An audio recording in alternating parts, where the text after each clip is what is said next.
Hello guys. आज अपनी first class part one basic of English में हम ये सीखेंगे कि हमें बेसिक ऑफ इंग्लिश होता है। देखो, सबसे पहले अगर आप इंग्लिश सीखना चाहते हो ना, तो इंग्लिश सीखने के लिए आपको इंग्लिश के रूल्स पता होने चाहिए, इंग्लिश के बेसिक्स पता होने चाहिए। तो सबसे पहले बेसिक्स में हम सीखेंगे कि पार्ट्स ऑफ स्पीच होता क्या है। आप पूरा पैराग्राफ लिखते हो, सेंटेंसेस लिखते हो, इन सब में पार्ट्स ऑफ स्पीच होता क्या है। Parts of speech describes a role a word plays in the sentence. तो पार्ट्स ऑफ स्पीच वो होता है जो ये बताता है कि each and every word sentence में क्या रोल प्ले करता है, उसका रोल है क्या, एक्चुअल में वो है क्या। उसे ही हम पार्ट्स ऑफ स्पीच के नाम से जानते हैं। तो अगर हम बात करें कि कितने पार्ट्स ऑफ स्पीच होते हैं, तो हमारे पूरे इंग्लिश में 8 पार्ट्स ऑफ स्पीच होते हैं। जिसमें सबसे पहला होता है नाउन, दूसरा प्रोनाउन, तीसरा वर्ब और fourth adjective, fifth adverb, six preposition, seven conjunction and 8 interjection. तो टोटल कुल मिलाकर आपके 8 पार्ट्स ऑफ स्पीच होते हैं। और पार्ट्स ऑफ स्पीच जो आपने अभी 8 पढ़े हैं, इनमें से आप बहुत सारी चीजों से फैमिलियर हैं, क्योंकि आप शुरू से इन सब चीजों को पढ़ते आ रहे हैं। तो पार्ट्स ऑफ स्पीच अगर हम पढ़ेंगे, तो सबसे पहले हम नाउन के बारे में बात करें, तो जितने भी नेमिंग वर्ड्स होते हैं, all naming words are called noun. तो नाउन का मतलब क्या होता है, जिसे आप हिंदी में संज्ञा के नाम से भी जानते हो। तो नाउन वो नाम होता है जो किसी पर्सन का हो सकता है, प्लेस का हो सकता है, थिंग्स का हो सकता है, कोई ऑब्जेक्ट हो सकता है, कोई आइडिया हो सकता है। तो जितने भी नाउन्स हैं, जितना भी मटेरियल है, इन सबको हम नाउन कहते हैं। अपनी नेक्स्ट क्लास में हम जो है वो इन सब के बारे में डीपली पढ़ेंगे। तो सेकंड हमारा होता है प्रोनाउन। प्रोनाउन क्या होता है, जो भी avoid repetition of noun. Noun के आप बार बार नाम नहीं लेना चाहते हो, Ram Ram Ram, Shyam Shyam Shyam. Instead of doing this, you are using noun again and again, you are using the word pronoun. तो pronoun is basically a replacing word, जो नाउन को जो है वो क्या करते हैं, रिप्लेस करते हैं। और instead of saying again and again noun, you will use this words to avoid repetition. सबसे जो मेजर इसका आपको मेजर हमको जो इसका मेजर जो लाभ होता है, जो हमें इसका क्या डिसएडवांटेज, एडवांटेज, एडवांटेज जो होता है वो ये होता है कि आप इससे रिपीटिशंस को दूर कर सकते हो। तो ही, शी, इट, यू, वी, दे, ये सारे हमारे क्या कहलाते हैं, प्रोनाउन।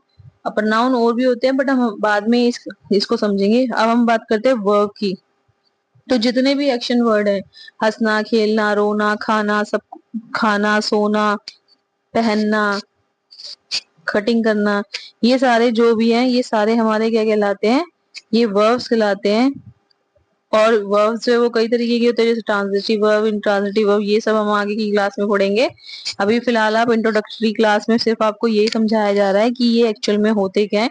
एडजेक्टिव वो वर्ड्स होते हैं जो नाउन और प्रोनाउन को डिस्क्राइब करते हैं, जो नाउन और प्रोनाउन के बारे में मोर देन आपको इन्फॉर्मेशन देते हैं, उसको हम एडजेक्टिव कहते हैं। Suppose you have a word है crow, you have a crow, and crow, crow की क्या एडजेक्टिव है, क्रो की क्या विशेषता है कि वो काला है। तो ब्लैक क्रो मीन्स जो ब्लैक वर्ड है, that is called the adjective. अब हम बात करते हैं एडवर्ब की। एडवर्ब वो वर्ड्स होते हैं जो वर्ब को मॉडिफाई, वर्ब को डिस्क्राइब करते हैं। तो एडजेक्टिव और एडवर्ब में क्या अंतर हो गया, एडजेक्टिव वो वर्ड्स हो गए जो नाउन को डिस्क्राइब करते हैं, और एडवर्ब वो वर्ड हो गए जो एडवर्ब वो वर्ड्स हो गए जो वर्ब्स को डिस्क्राइब करते हैं, वर्ब्स को, एडजेक्टिव को या एडवर्ब को। जैसे सपोज आई वॉक स्लोली, तो मैं चलती हूँ, मैं कैसे चलती हूँ, स्लोली। तो slowly is a word that is adverb. Slowly जो वर्ड है वो एडवर्ब को डिस्क्राइब कर रहा है, तो हम यहाँ पर जो है वो एडवर्ब हमारा क्या हो गया, स्लोली। तो slowly, happily, extremely, very quickly, these words are called adverb. Preposition, जो वर्ड आपको रिलेशनशिप बताते हैं बिटवीन नाउन एंड प्रोनाउन के। बेसिकली इन लेमन लैंग्वेज मैं आपको बताऊं तो जो पोजीशन बताते हैं, प्री पोजीशन, जो नाउन और प्रोनाउन की पोजीशन को डिस्क्राइब करते हैं, उसी को हम प्रीपोजिशन के नाम से जानते हैं। Suppose you have a ball, आपके पास एक बॉल है और वो टेबल पर रखी है, तो हम यहाँ पर बोलेंगे table is on the ball, on the table, ball is on the table, sorry. तो जो ऑन है that is the word preposition, उसको हम क्या वर्ड बोले, उसको प्रीपोजिशन के नाम से जानते हैं। तो जितने भी on, at, in, under, above, ये सारे वर्ड से प्रीपोजिशन कहलाते हैं। Next is our our seventh, conjunction. Conjunction वो वर्ड होते हैं या तो वर्ड्स को जोड़ते हैं, या फ्रेजेस को जोड़ते हैं, या क्लोजेस को जोड़ते हैं। फ्रेजेस, क्लोजेस, ये सब चीजों के टर्म्स आपको एक एक करके हम आपको यहाँ पे एक्सप्लेन करेंगे। तो आप इसको प्लीज चैनल को सब्सक्राइब और लाइक करिएगा। तो कंजंक्शन वो वर्ड्स होते हैं जो वर्ड्स, फ्रेजेस और क्लॉजेस को जोड़ते हैं, जैसे बट, और, सो, येट, बिकॉज, ऑल्दो। जैसे हम हिंदी में कहते हैं कि मुझे ये तो पसंद है बट ये तो पसंद नहीं है, लेकिन ये पसंद नहीं है। तो ये सारे जितने भी कनेक्टिंग वर्ड्स हैं, इन सबको हम क्या बोलते हैं, कंजंक्शन के नाम से जानते हैं। Last and the least is the interjection. Interjection वो वर्ड्स होते हैं जो ये बताते हैं, जो आपके स्ट्रॉन्ग इमोशंस और सरप्राइजेस को शो करते हैं, जैसे वाओ, आउच। सपोज आप एक सुंदर से गार्डन में गए, आपने बहुत सुंदर सुंदर फ्लावर देखे और आपका सडन एक्सप्रेशन क्या होगा, wow, what a beautiful flower. तो wow is a word that is interjection and exclamatory mark is add on this. इसमें एक्सक्लेमेटरी मार्क एड ऑन होता है, जैसे आप इजीली जो है वो रिकॉग्नाइज भी कर सकते हैं कि इंटरजेक्शन क्या होता है। तो टोटल कुल मिलाकर हमारे पार्ट्स ऑफ स्पीच जो है वो 8 होते हैं, और इन पार्ट्स ऑफ स्पीच को हम एक एक करके आगे पढ़ेंगे, आगे पूरा एक्सप्लेन किया जाएगा आपको।